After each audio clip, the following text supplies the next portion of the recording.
Hey, it's Dr. J. 5.7 today, simplifying and using square roots.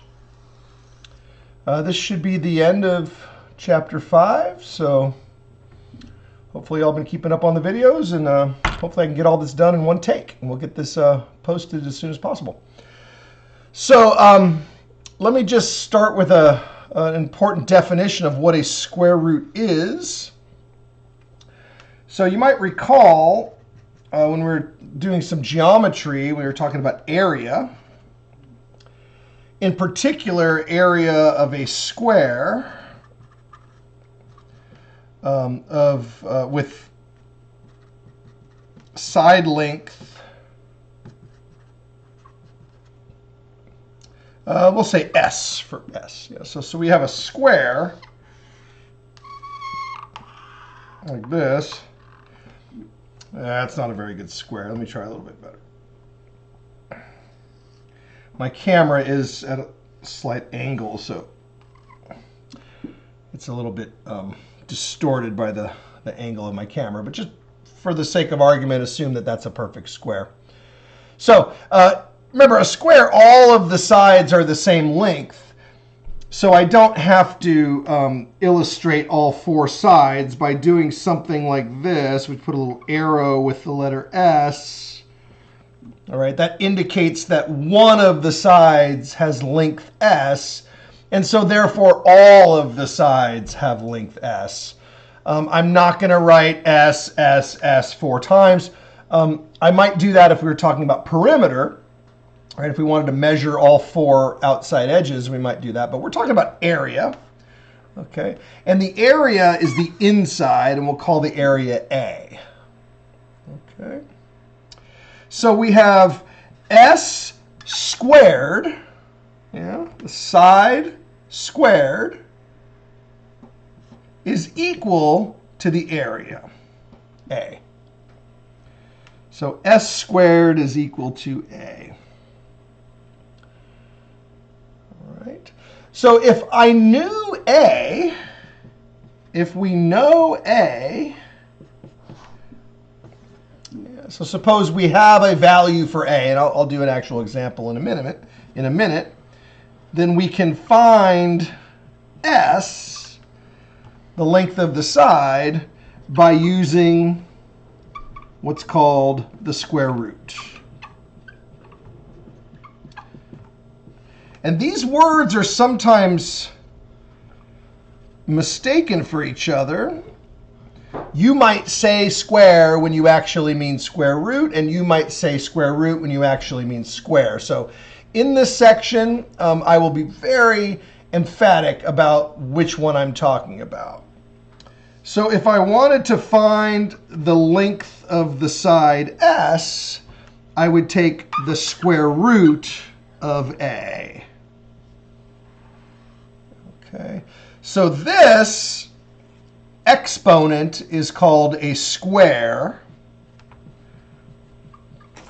also known as an exponent. Yeah. This symbol looks kind of like a check mark, is called a radical. Right, so I often will refer to this symbol as a radical. Altogether, we call it the square root.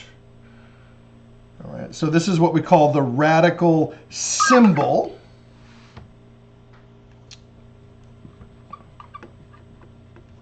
And the inside, I'm just talking vocabulary so that you know what I'm saying through this lecture. The inside is called the radicand.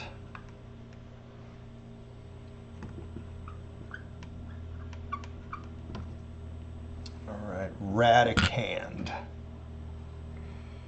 So this is called a radical. The symbol inside, or the number, it'll be a number in practice, is called the radicand. Okay. All together, we call this the square root. So we say S is the square root of A. Perhaps the easiest way to get into some of the problems is to do some more detailed diagrams. So I brought a grid board here. So when I draw my squares, they'll look a little bit nicer. Okay, so we'll start off with a square where each side is 1. All right. The length of each side is 1, and the area of the inside is 1. All right, so area is 1, and so S is the square root of 1, which is equal to 1. That's an easy one. How about if you have a 2 by 2 square? So there are 4 blocks on the inside. So the area is 4. Yeah, 1, 2, 3, 4. 4 blocks. And so S, the length of one of the sides, is the square root of 4. And the square root of 4 is 2. So the inside is 4, and the length of the outside edge is 2. For simplicity, I'm not going to draw the little arrow showing the measurement. If the number's on the outside in this example, I mean the length. If I put the number on the inside, I mean the area. I could actually stop writing the word area and just start writing the letter A. So this time you have A, that's area. A is 9. Yeah, 1, 2, 3, 4, 5, 6, 7, 8, 9 blocks on the inside. So S is the square root of 9, which is 3. So there are 9 blocks on the inside, and the length of each side is 3 units long.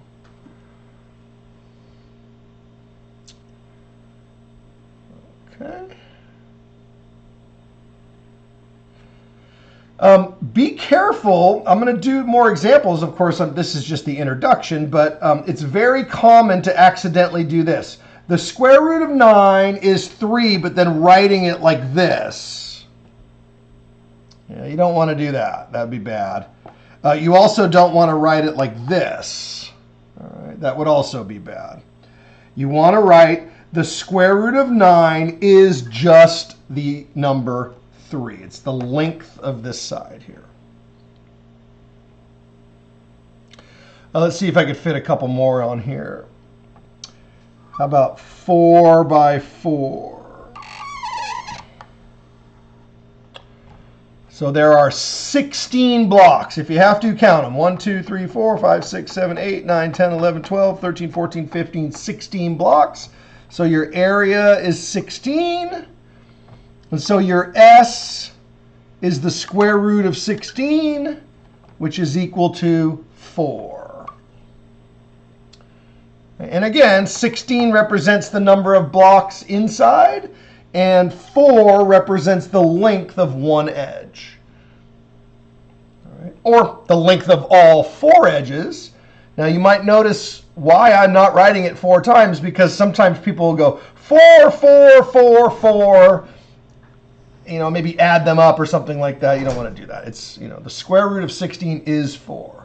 Now it doesn't matter which side is 4. If that side's 4, then that side's also 4, and this side up here is also 4, and so on and so forth. But for the sake of simplicity, I typically just put it down here. All right, let's see. I might have room for one more. 1, 2, 3, 4, 5. 1, 2, 3, 4, 5. You probably recognize these from basic math. If you memorized your times tables when you were little, hopefully you did. By the time you got to be, general rule is by the time you turn 12, that's a good, you should know all your times tables up to 12. Yeah, 12 times 12 before you turn 12. Yeah. Some people learn them when they're 8, 9, or 10. But if you're still, working on it when you're 11, many of you are parents, so you're going to have, your children will be hopefully following this principle. So the area is 25. There are 25 blocks. And the square root of 25 would be 5. And again, it's very easy to count. There are 25 blocks inside the square, and the length of each side is exactly 5. At this point, I'm going to stop drawing pictures. Take one last look at that, and I'll put that away. And I'm just going to recommend that you memorize, I don't know, what should you memorize? Up to 15 times 15. That's typically the expectation in a college math class, that you would not need the calculator. You should not need the calculator if the number is 15 or less. Just for mental math, since I'm using mental math, I'm using the old X for times. Come on, back to me. Give me a second, come on. I don't want to have to start over.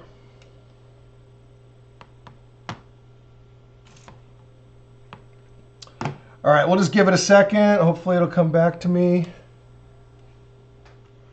You know, this has happened a lot, hasn't it? How many times have you seen me do this? There we go. All right, so you should be able to do this all in mental math. One of them is what we call trivial, 0. Yeah, trivial. It means the radicand is 0, so it's like a square that has no blocks. That's 0. The square root of 0 is 0. Okay.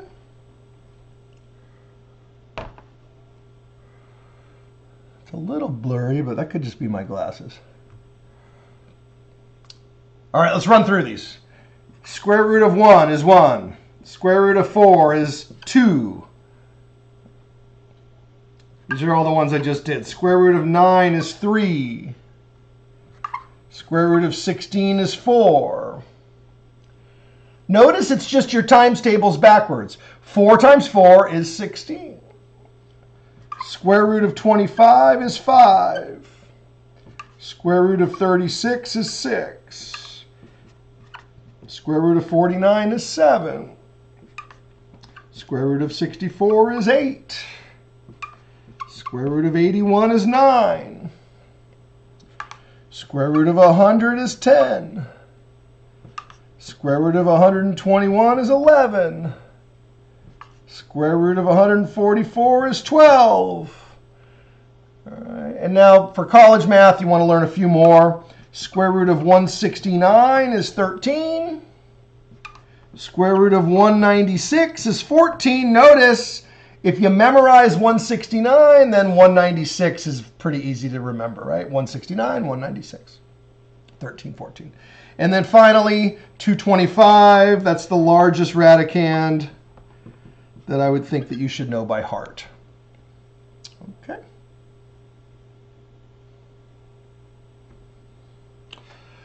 And then I'll do some more fun facts later in this lesson. There are some special powers of 10, because we've learned a lot of tricks for powers of 10. So, you know, things like 100 or 10,000 or something like that, that, you know, make it a lot easier. 1,000,000, things like that.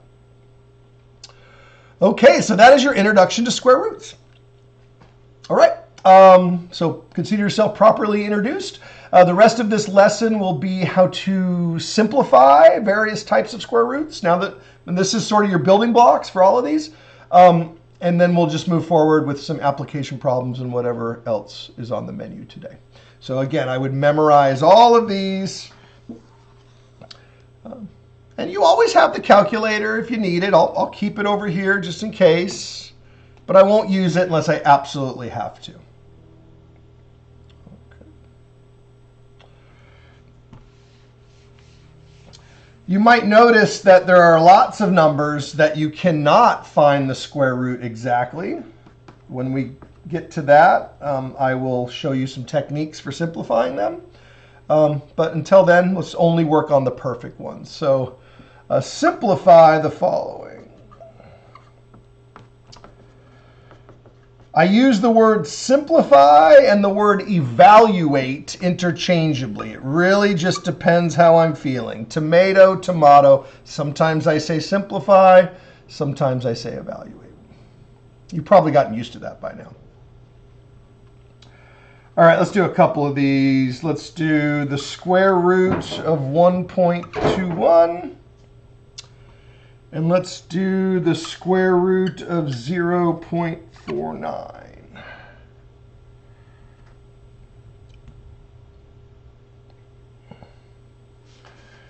Now, I really love teaching fractions. I don't know if you noticed that, but I love it.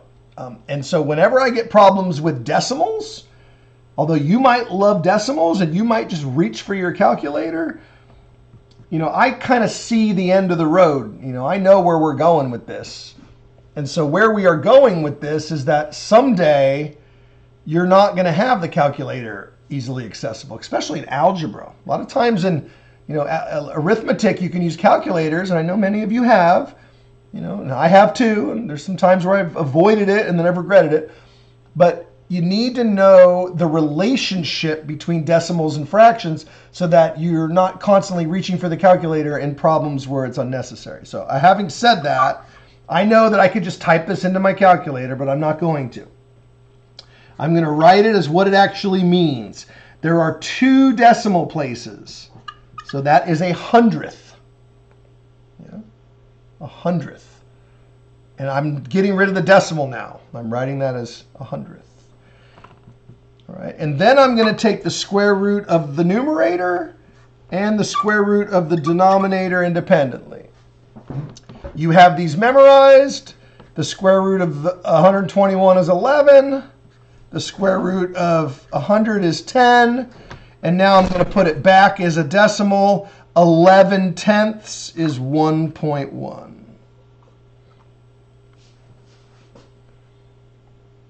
All right. 11 tenths. Let's try this one. 49, it has 2 decimals, so that is 100th again. Square root of 49 is going to be 7. Square root of 100 is 10. 7 tenths, 0.7. All right. So, if there are 2 decimal places, then the denominator is 100. All right. The next perfect square after 100 is not 1,000. It turns out 1,000 is not perfect. Yeah. In other words, you could not make a perfect square using that grid board that had exactly 1,000 boxes inside of it. It just wouldn't be perfect. All right. You could try it. You'd have to have a real big grid board or maybe a very, very small squares. But 1,000 is not perfect, and we'll see why later in this lesson. So let's go to the next perfect square, which is example 2. Simplify the following. The square root of 25 10,000ths and the square root of 81 10,000ths. So now there are 4 places to the right of the decimal. So that is 10,000. That's 4 zeros.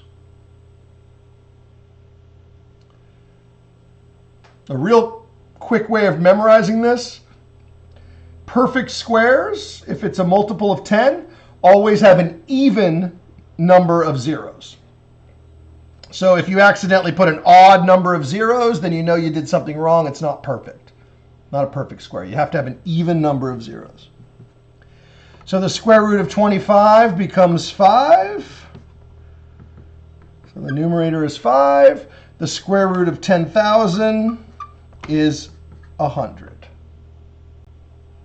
100 times 100 is 10,000. 100 hundreds. Yeah. I always think of you ever see those movies?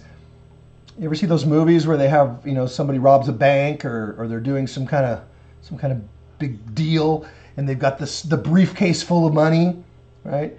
If you have a stack of $100 bills, $100 bills, that's $10,000. Yeah, I've never seen it with my own eyes, but I've seen it in movies. So now this is really important. 5/100ths, so that's 0.05.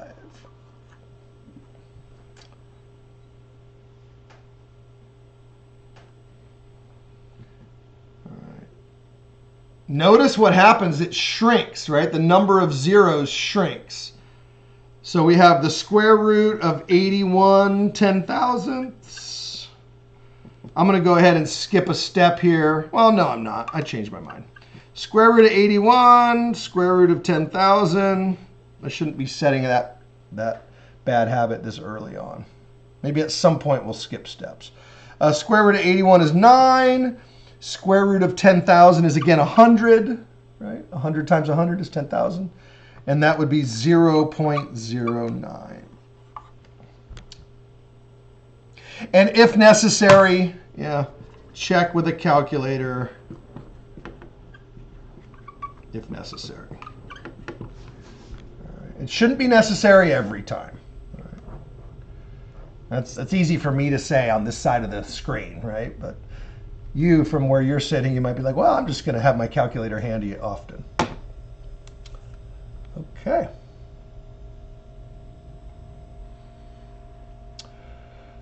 Should we try another one? No, I think that's enough. Let's move on to something else.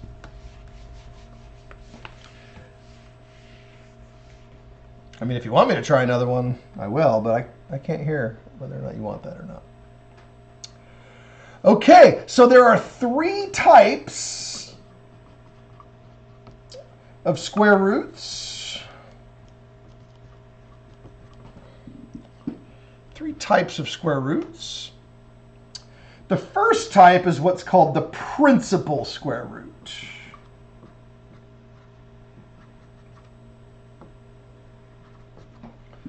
Principal, yeah. It means that the radicand is positive.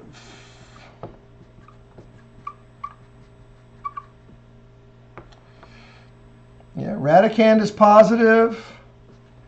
And so you have something like, I don't know, I'm just going to make up a number, the square root of 64. Yeah. Radicand is positive, and the outside is positive. And when I say outside, I mean right here, there's like an invisible plus sign right here.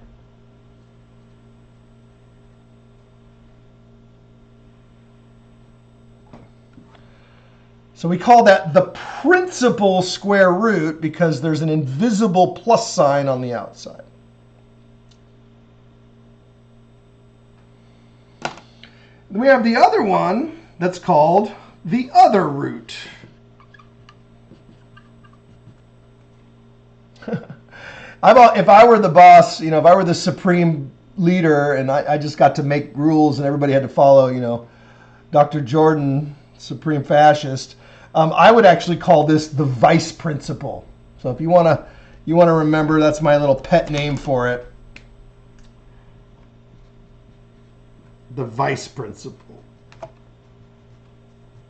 I've tried to get this name to stick, but I don't have that much power in the real world, only in this virtual world here. So the radicand is positive, but the outside is negative.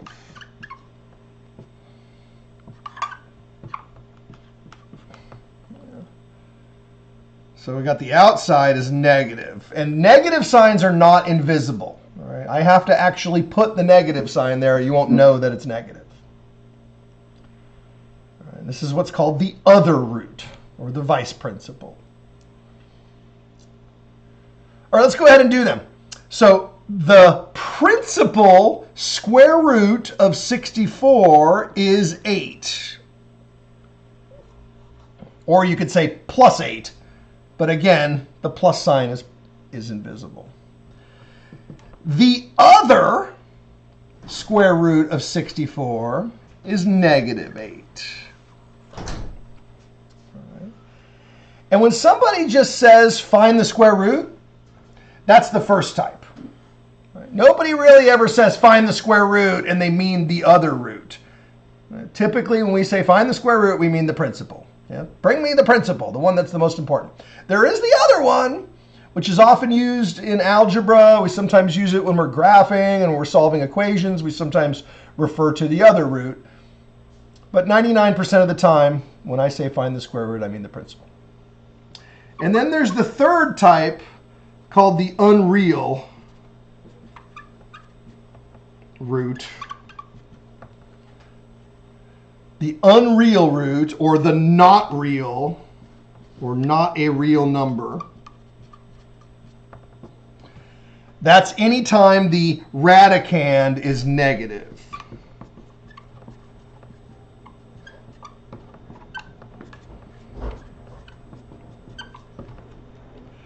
All right. So something like this. Sorry. The radicand is negative, the inside.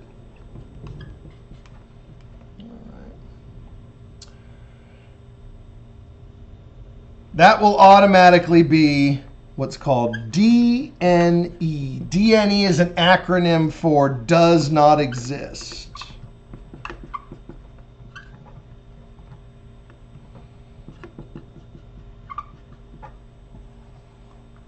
It just does not exist. So you just type DNE. Don't put any periods or anything like that. Just DNE does not exist. Okay. So if the negative's on the outside, the answer is negative. It's the other root. If it's all positive, then the answer is just positive. And if the negative's on the inside, inside is unreal, also known as imaginary if you've had algebra before. I'm not teaching imaginary numbers this semester. Come back for college algebra or intermediate algebra or one of the other levels, and we'll learn about imaginary numbers. But if you've heard of them before, that's what I'm referring to here. Okay, unreal is what I'm calling it for now. All right, so those are the three types of radicals. I circled the first type because that's the type we're going to be using most of the time. Okay. Example 3.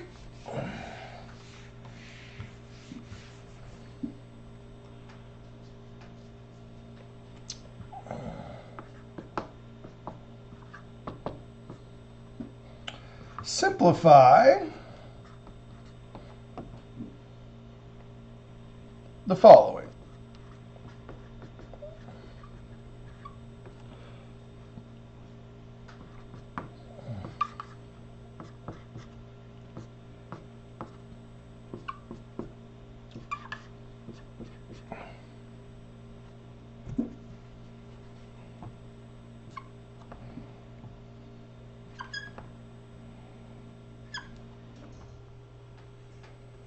Okay.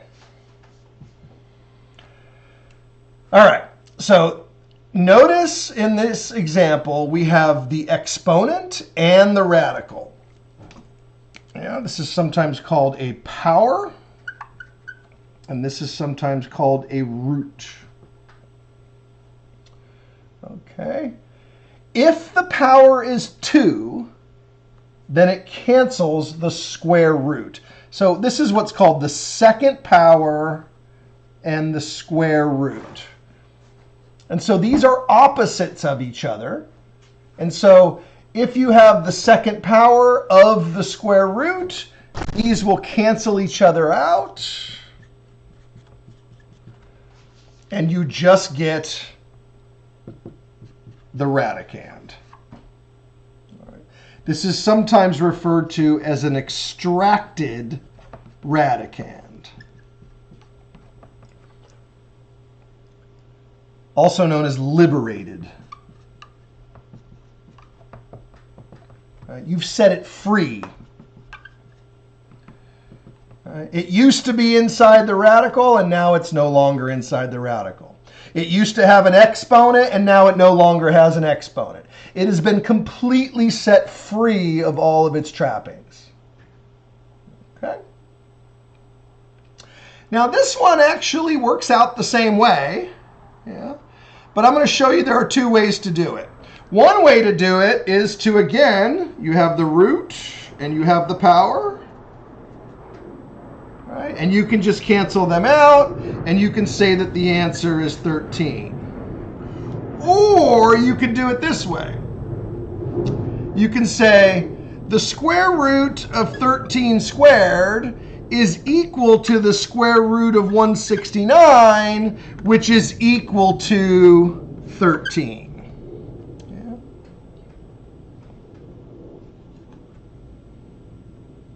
You could actually do that up here also. I've got some room over here.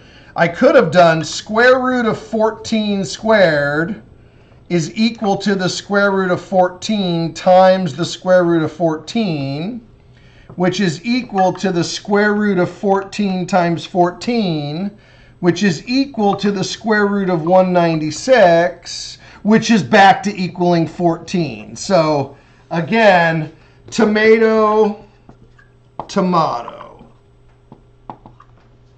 Right? It really doesn't matter. What really matters is that the radicand has been liberated. It has been extracted. It no longer has the power or the root or anything of that nature.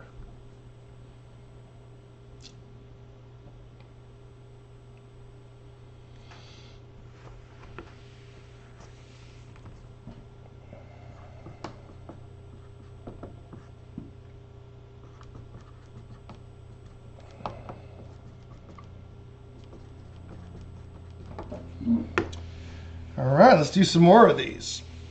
Oh man, that happens a lot.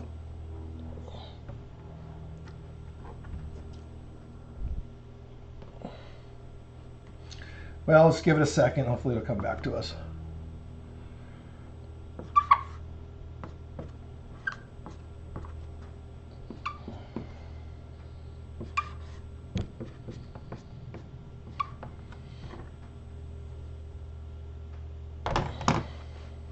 There we go.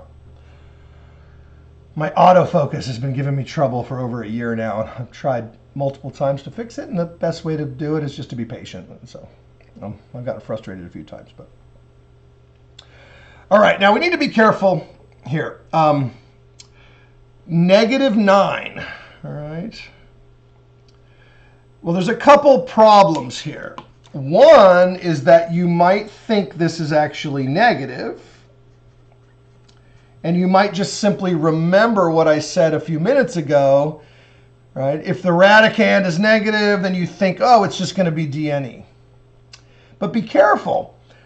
This one has a power. Yeah.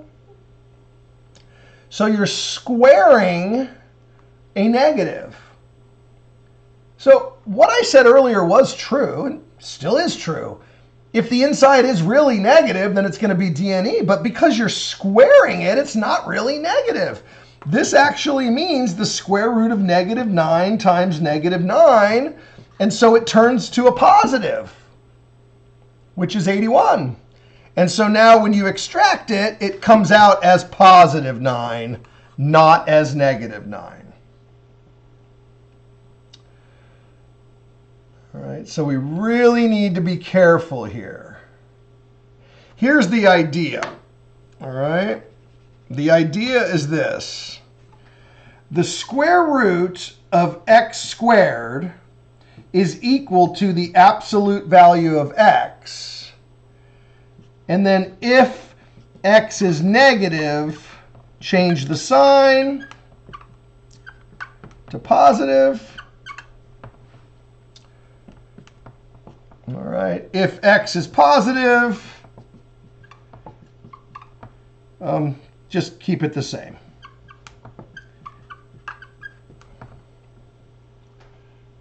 Okay. So let me explain that one more time. x is negative 9. So this is equal to the absolute value of negative 9. So there's your x. Your x is negative 9. And then that will just be equal to 9. And that gives you an algebraic formula for evaluating square roots in the event that they happen to be negative. Okay.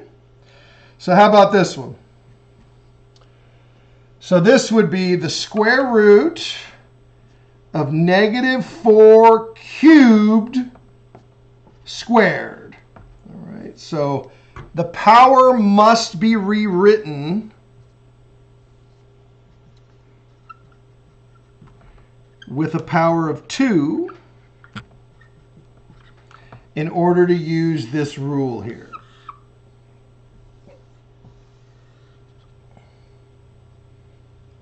Okay. So this is the square root of negative 64 squared. Now, I did that in my head. If you want to see the bubble over here, I'm just going to go negative 4 times negative 4 times negative 4, which is negative 64. All right. If you have to, if necessary, take out your calculator and go 4 times 4 times 4. Hopefully you memorize that. 4 times 4 times 4 is 64. So negative, negative, negative. Remember the rules of negatives? There are 3 negatives, and so the result is negative.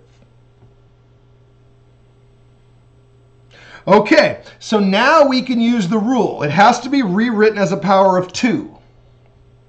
All right, rewrite that as a power of 2. All right, so now we can use the rule. Absolute value of negative 64. All right, some people like to do this. Right, cross those out, change the parentheses to absolute value. If this is negative, so there's our x. X is negative 64. If it's negative, change it to positive and remove the absolute value bars.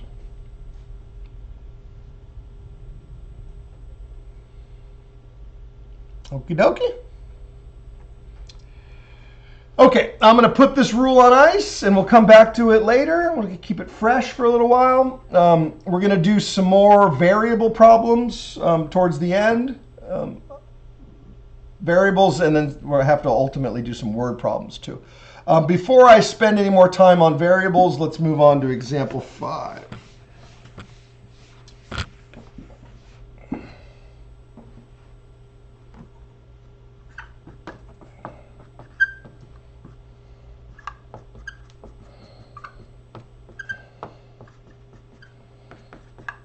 Notice we have lots of names for stuff.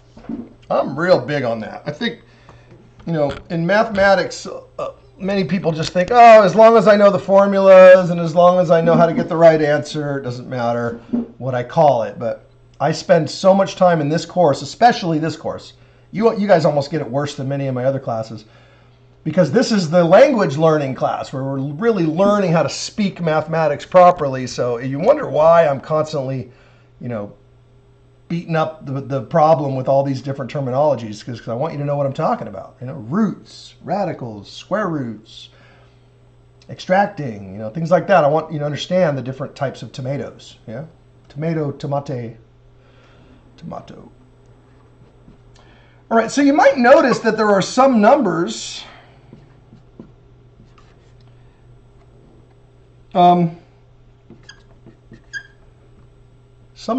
that cannot be extracted immediately.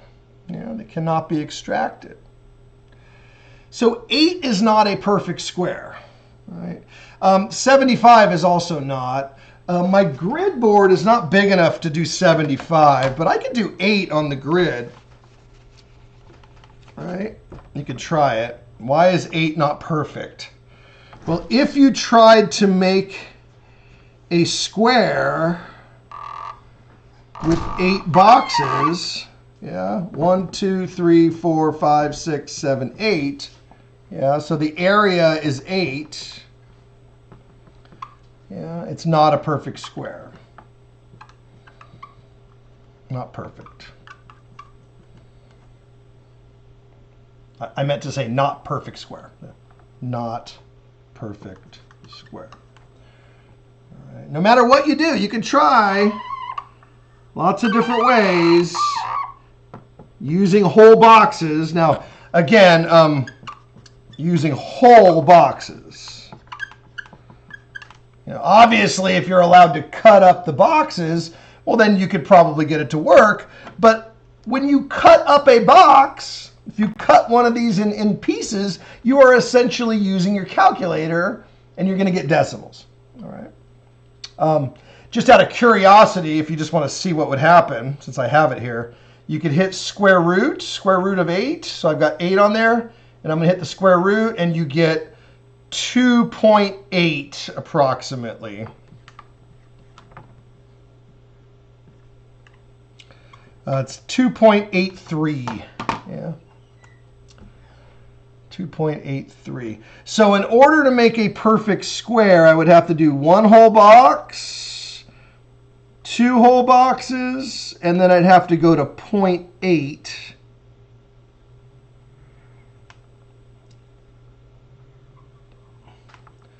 All right, I don't know if you can see that, but each one of these sides is 2.8, and that would be the area inside would be 8.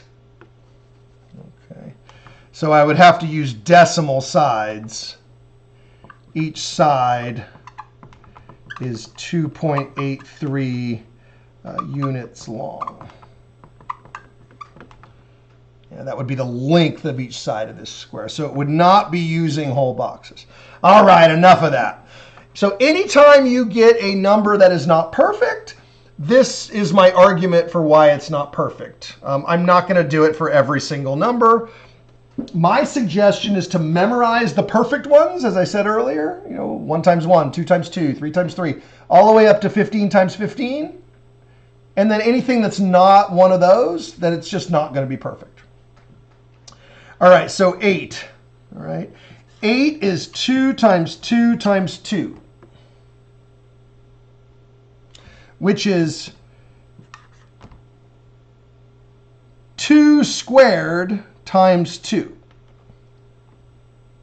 Yeah, so take 2 of them and make them squareds. So this is the square root of 2 squared times the square root of 2. I put a little dot here until I'm done, and then I'll get rid of that dot. Be careful, that is not a decimal dot. That's a multiplication dot. I will be going back and forth between those, so that can be confusing. All right, and now I'm going to use that rule. Cross that out, cross that out. So that's the absolute value of 2.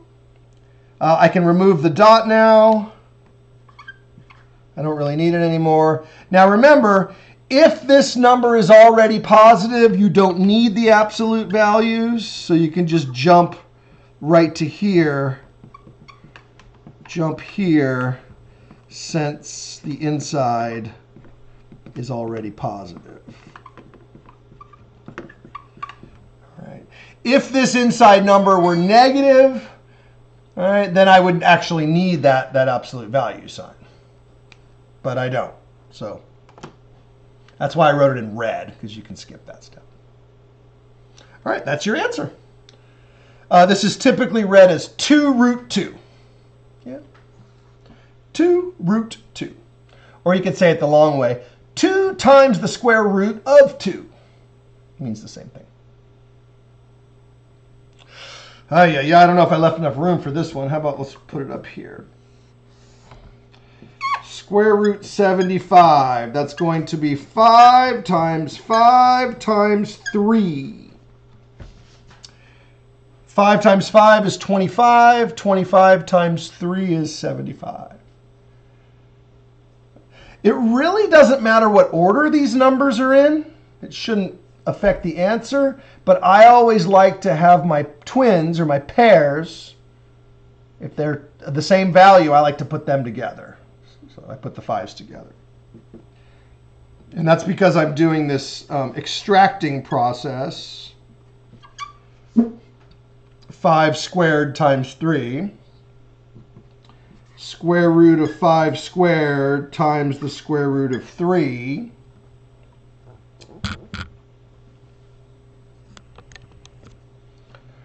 All right, and then this is actually my favorite part, extracting. All right, I don't need the absolute value. I'm going to skip that step.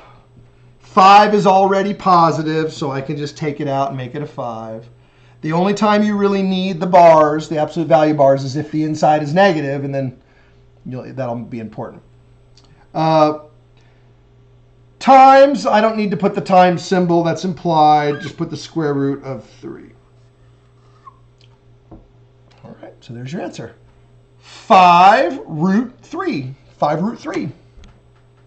Or 5 times the square root of 3. Either way. All righty? All right, we're rolling now. We are just moving through this. Example 6.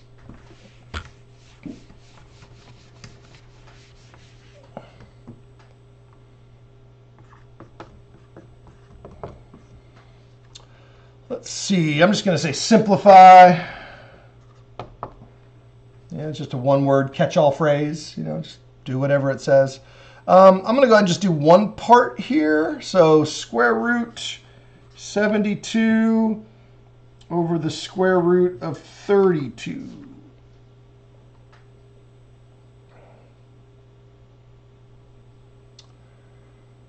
All right. So square root divided by a square root becomes one big square root. A mega root, monster root. 72 over 32.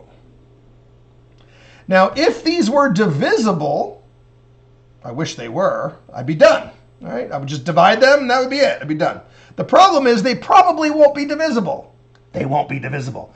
I typically, in the back, in the secret, math lab, where I'm devising these problems, I'm purposely formulating numbers that are not going to come out divisible to force you to sort of do the work. I know I'm mean. We have a whole special laboratory where we come up with the most complicated problems, right?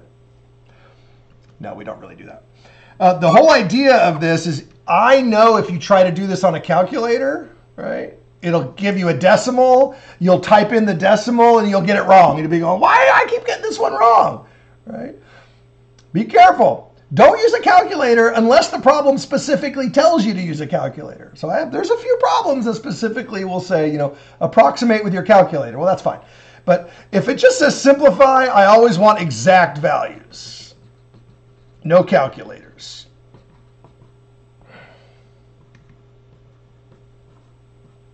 Okay? Exact values, no calculators.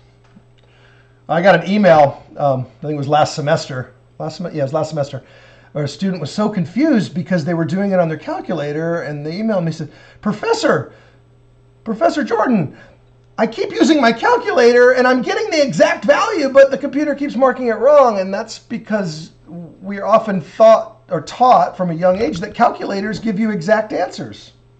And no, they don't. Not unless it's a perfect square. So anytime you have a number that's not a perfect square, if you put it into your calculator, you think you're getting the exact answer, but you're not. You're always getting an approximation. So I like to relabel my calculator, call this your approximation device instead of a calculator. I know, why do I gotta be so difficult? It's an approximation device. 72. 72 is 2 times 2 times 2 times 3 times 3. Now, if you can't do all of that in your head, you can do it in steps. 8 times 9, right? And then 8 is 2 times 2 times 2. You can use a factor tree, and 9 is 3 times 3. All right. So those are the steps to get to here.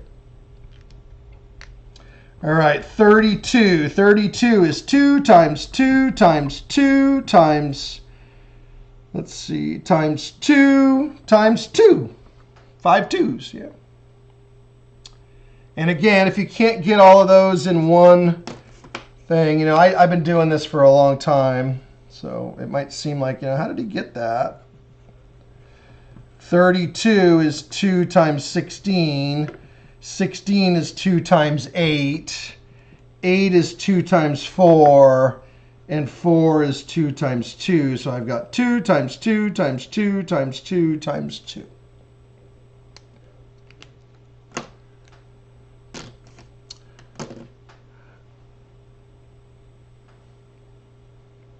Okay.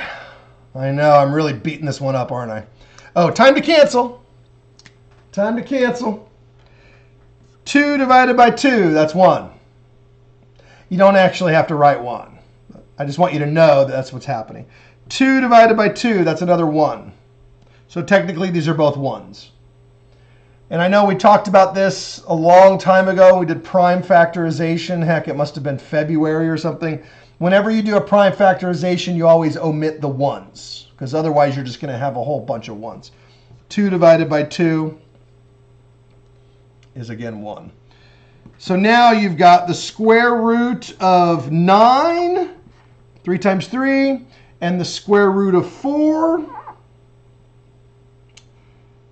I'm going to go back to writing 2 separate square roots. So I put it as one big square root, and then at the end I'm breaking it back into 2 separate square roots. Square root of 9 is 3. Square root of 4 is 2. And so there you go. 3 over 2, 3 halves. I probably could have done that a lot faster if I didn't talk so much, but you know, it's lecture. So I have to lecture you. If you put this in the calculator, you get a decimal, and the computer will be like, oh, it might take it. I mean, sometimes it lets you through, but other times it doesn't. All right, well, I guess I should shut up and do another one. Example 7.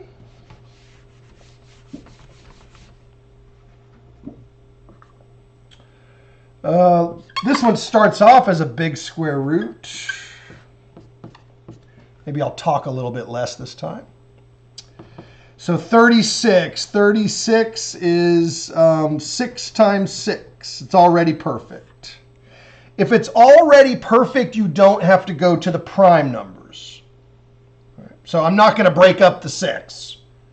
All right. I could, but there's no need to. It's already perfect. All right. Square root of 121 is 11 times 11. So these are already perfect. So the top is going to be 6. The bottom is going to be 11. And you're just going to get 6 over 11. All right. I probably could have just jumped if both are perfect. If both the numerator and the denominator are perfect.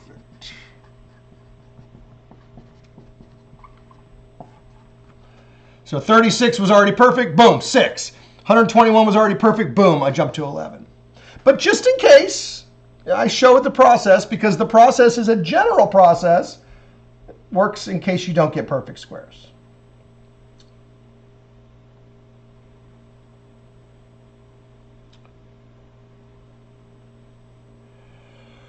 All right, so are we almost ready for variables? No, we got a couple more. Actually, we have, a couple more. Example 8.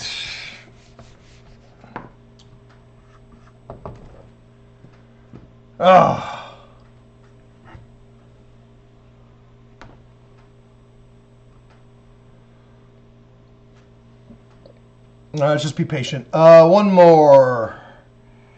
Square root of 112 over 4. Oh, perfect timing. I'm glad you came back. 112 divided by 4. Notice the 4 does not have a radical on it. It's not a perfect square. Okay. Sorry, it is a perfect square. It's not a radical. It's not a radical. It's just 4. So we're just going to leave the bottom alone, just ignore it for now, and work entirely on the top. 112. This one's a little tough. I'm not sure the mental math on this one. So let's just do 112 is, what's that, 56 times 2? I need a bigger cloud than that. 56 is 28 times 2. 28 is 14 times 2. 14 is 7 times 2.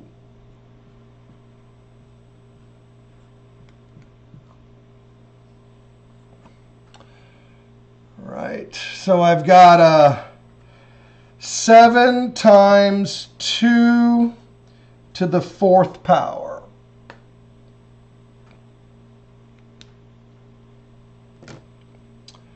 All right. So that's going to be the square root of 7 times the square root of 2 to the 4th divided by 4. And I'm not sure if I showed you this yet, but a square root and an exponent, this is going to be very important in the next part of this lesson. A square root acts like a power of a half, or in other words, dividing the power by 2. Right? So I'm dividing that power by 2. So we will see more of this in the next lesson.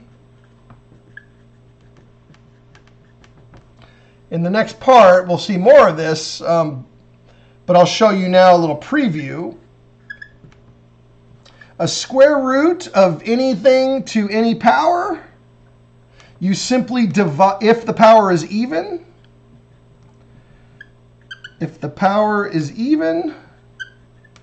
divide by 2 and remove from the root. All right, so we're going to cross this out, divide that by 2. All right, so divide it by 2. I don't know if you can see that.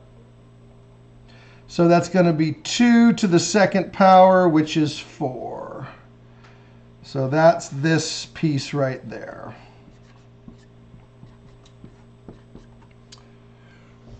Camera's getting a little bit off there. So again, I'm going to show you more of this in the next part of this lesson. This one's running a little bit long, but I'm going to show you a little bit more in the next part. The 4 is outside of the radical, so we took it out. In other words, removed from the root. And we're going to cross this out. 4 divided by 4 is 1. So technically, this is the square root of 7 times 1. Yeah, this 4 divided by 4 becomes 1. You may just omit the 1, and your final answer is the square root of 7. All right, and this is one that's very important that you don't use the calculator, because look what happens. I'll know right away, especially on the test. 7 square root, if you type in that, it's going to mark it wrong every single time. Yeah. This is an approximation of the square root of 7. This is not the square root of 7. All right, so when the question says simplify, you got to simplify it exactly. Square root of 7 is the simplified. Exact. All right, so let me show you a cool trick. Since we just learned this part here. So if the power P is even, well, let me not use P. I'm going to use P for something else. N is even, then if the power n is even, then the square root of any number to the n power, remember x could be any number, x is any positive real number. All right, we're talking about positives right now, principal roots. Maybe I'll talk more about the negatives later. But then the square root is x to the n divided by 2. So for example, the square root of 5 to the 4th power is 5 to the 4 divided by 2, which is 5 squared, which is 25. Only works for even powers, though. The square root of, I don't know, 3 to the 12th power. That would be 3 to the 12 divided by 2, which would be 3 to the 6th. Notice when you do this trick, what happens? You end up with a extracted root. It's no longer going to be inside of the square root symbol, inside the radical. That's very important, because if you put the radical symbol on your answer, it'll also mark it wrong.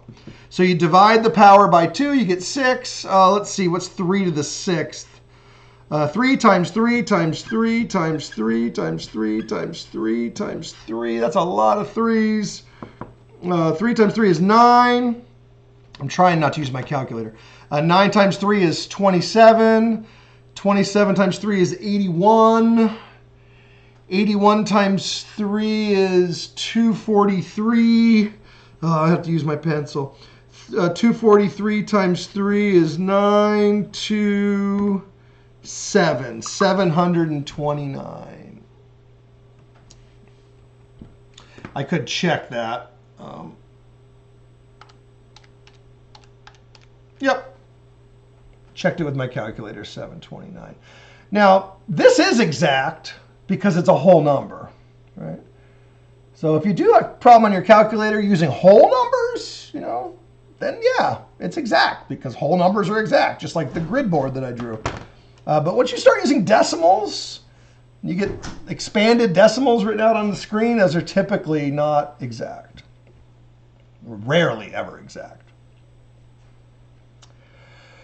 Okay, I've gone on about an hour now, so I guess I'm going to do a part 2. But I do have one more example, possibly 2. 2 more examples. I know, I'm going to go on a little bit more. Since we're talking about exact values, I want to end with something involving exact and approximates. Determine the 2 consecutive means one after the other, whole numbers, so these have to be exact values, in which the value is between.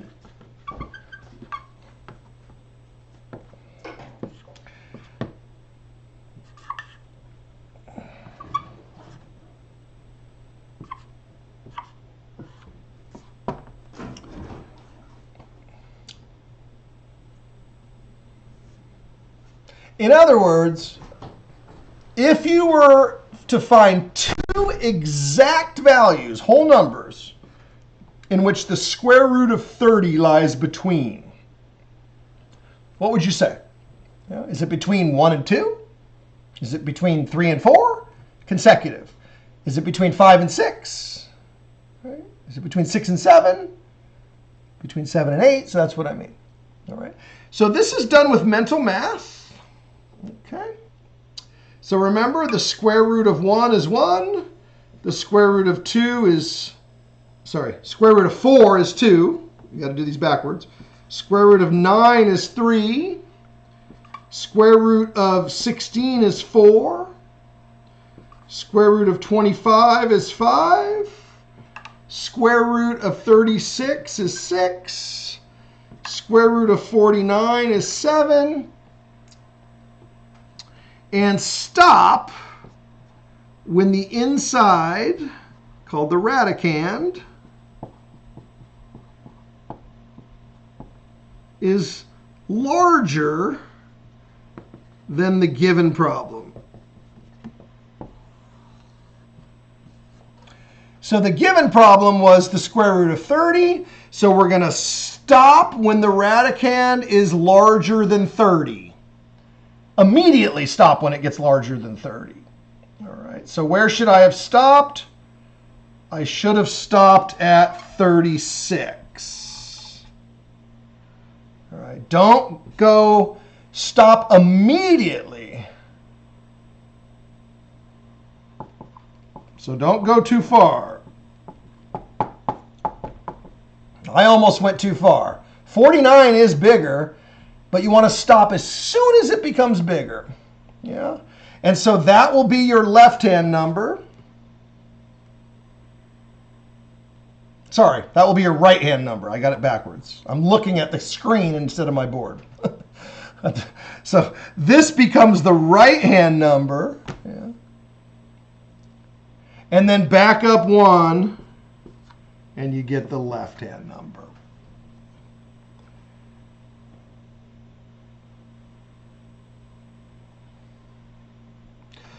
Let's try that again. And then I can stop for the day.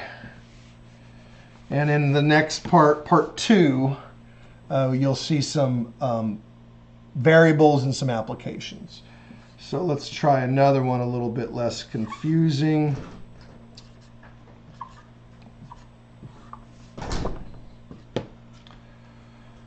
All right, so remember, stop immediately as soon as it's larger than 93. All right, and if you want, you can start a little farther. You could start, let's start at 64 is 8. And if you have a big number, there's no need to start with 1, right? So let's start with 64. 81 is 9. 100 is 10. Okay, so stop. And so then the right-hand number becomes 10. So you know that this is less than 10. And then the left-hand number is 9.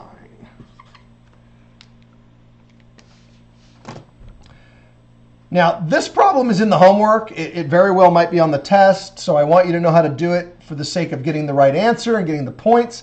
But I also want you to know so that when I'm talking about square roots and I say the square root of 93, you should not be thinking of a number that's anywhere near 93. The square root of 93 is a little bit more than 9 and less than 10. Yeah? It's somewhere between 9 and 10. Right? It gives you an immediate way in your mind of understanding the quantity of a square root. In my next episode, part 2, because I'm obviously gone on too long in this example, but I think I planted the seed, hopefully. The next one, we will start using the calculator. So if you want to see how this works, the square root of 93 is 9.64. I probably would round it there. So coming soon, part 2. But I'm going to stop now so I can get this loaded up to YouTube and post it on Canvas. So until we meet again, this is Dr. Jordan. I'll see you on the internet.